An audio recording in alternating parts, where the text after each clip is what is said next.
Era njagala bategeeza bw'oba owulira ng'olina essimu gy'okooye okooye eriiso oba nnyindo owulira oyagala kubeerako mu ddwaliro okufuna damage olwali ogende eLugogo. Amawulire agava wali ku Fangon Forest Maama wa Alien Skin ye ne Alien Skin amaziga agabayisemu oyinza okumbuuza ki ekituusewo Fulfigure kyabakoze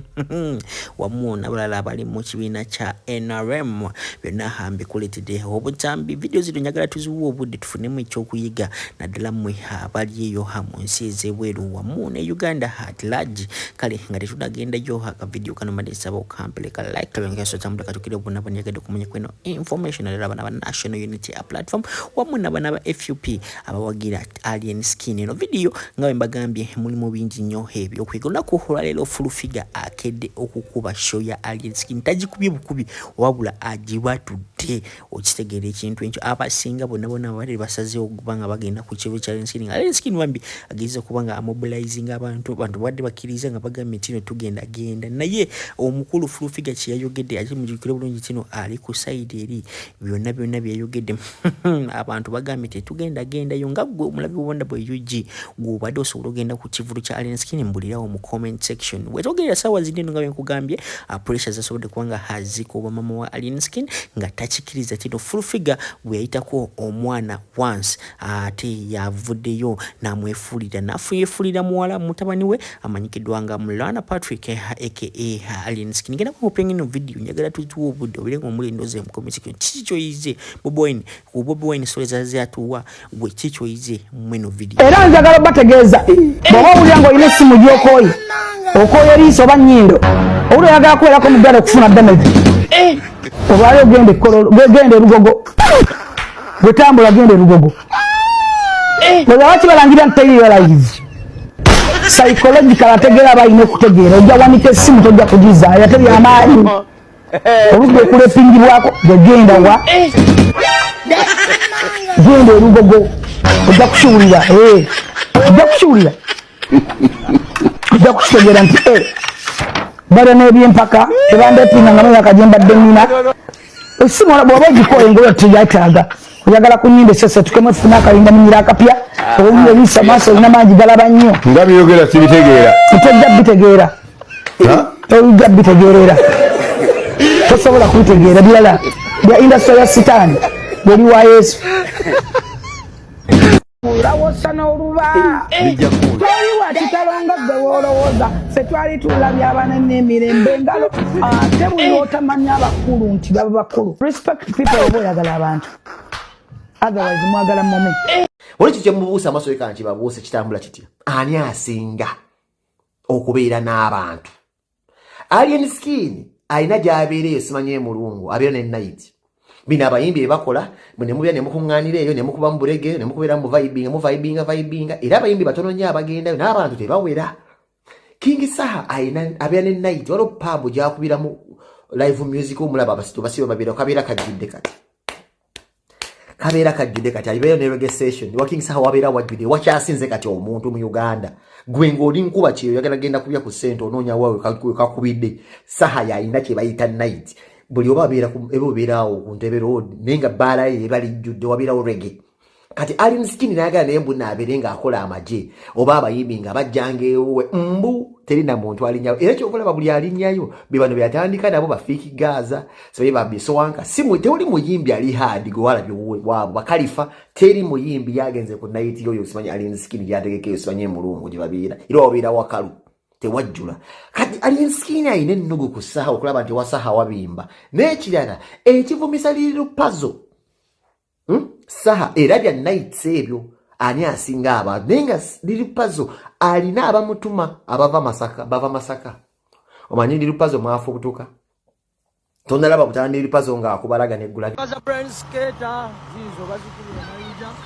Jimmy Alien Skin yingira mangu kanenjige muko amayinja bonenda tulamuzo nabaziye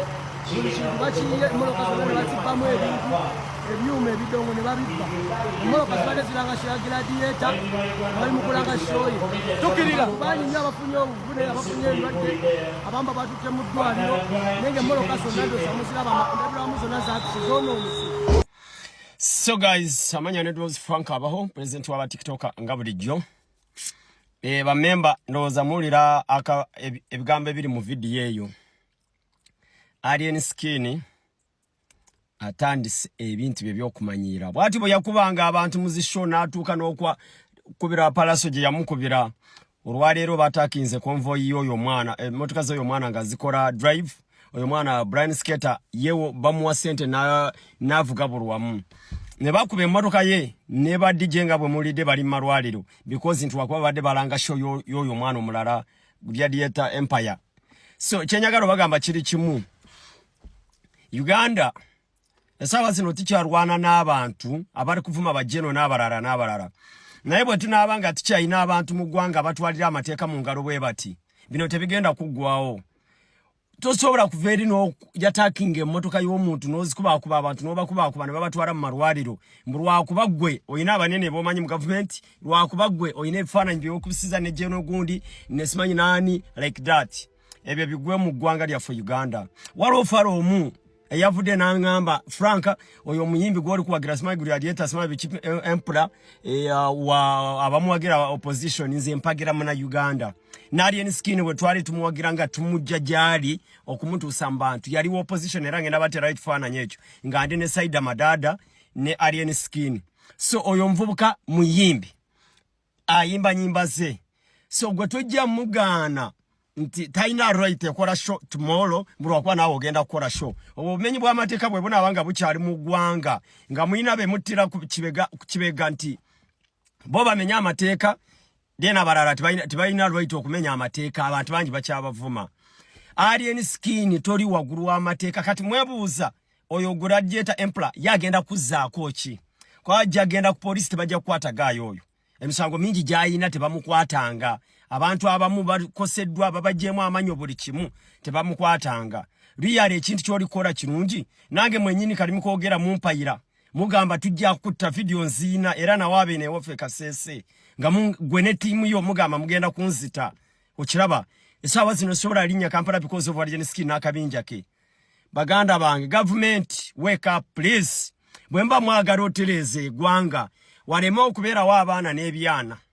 mukiwulidde bagayi Gladiator akuba music we era enkyayina show tugenda mu supportinga oba abana abali ku ground bajja mu supportinga but buno obumenyi bwa amateeka buve mu ggwanga lya for Uganda General Rweisu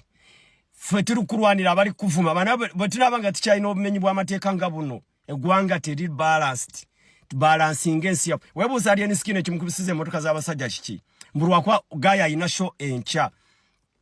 Alien skin wanupu era tabeeranga kuwa NRM kino nkyogera nkiddamu wanupu sente ze Maama bwe zinaggwawo ajaba kuba yensonga lwaki mulaba abaana abali ku kitebe kye abamu babeera mu uniform ya nupu abalala babeera mu uniform ya fangoni nga tasobola kukijjawo kuba ye yajja kukimaka sente wekanaggwawo ajaba kuba ngenda baterawo ebifaananyi nga ndi ne Saida Madada ne Alien skin okiraba mulyoke mujje mu inbox yange mumanyire mugwowagira aba opposition aba bebasinga omuwagira so what nze mpagira mu na Uganda siwagira bya opposition